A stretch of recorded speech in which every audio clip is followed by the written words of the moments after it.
जी ਆਪਾਂ ਬਸ਼ੀਰਾਂ ਮੇਰੇ 5 ਸਾਲ ਦੇ ਗੁਰਦੇ ਵਾਸ਼ ਹੋ ਰਹੇ ਨੇ ਕਾਰਡ ਤੋਂ ਅੰਦਰ ਸੀ ਕਾਰਡ ਬੰਦ ਹੋ ਗਿਆ ਮਤਲਬ ਮੇਰਾ ਜੀ ਫੌਤ ਹੋ ਗਿਆ ਦੋ ਧੀਆਂ ਨੇ ਜੀ ਮੇਰੀ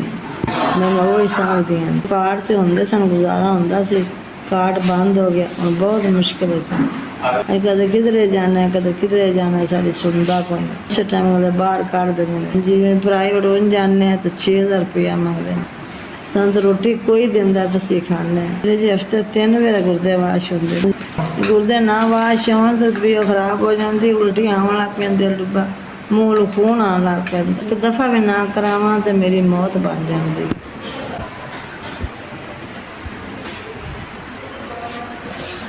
ਸਾਡੇ ਦਾਰੇ ਦੀ ਬੜੀ ਮਿਹਰਬਾਨੀ ਸਾਡੇ ਮੈਨੂੰ 4 ਕਿੱਟਾਂ ਤੇ 4 ਟੀਕੇ ਮਿਲੇ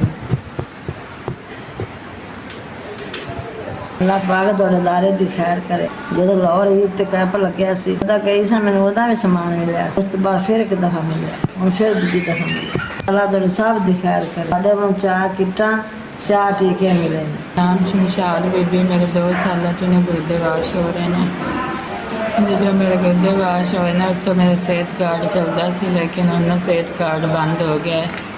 बहुत मुश्किल है प्राइवेट ने गुर्दे वाश नहीं करवा सकती हूँ तांगला वाला से आती हूँ 50 किलोमीटर सफ़र करके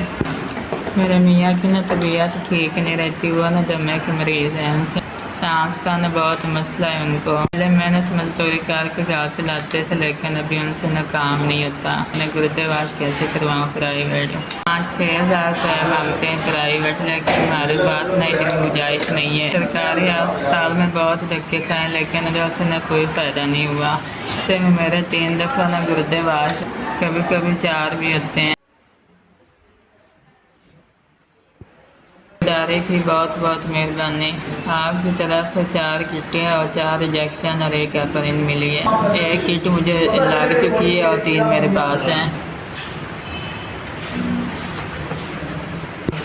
जब ईद में लाहौर में कैंप लगा था तब भी मुझे सामान मिला था और इसके बाद फिर मुझे मिला इस दफ़ा फिर मुझे सामान मिल गया कदरे का जितना मैं शुक्र करूँ उतना ही कम है बहुत ज़्यादा शुक्र आपको करती आपने मेरी 4 किटों की फिर मदद की है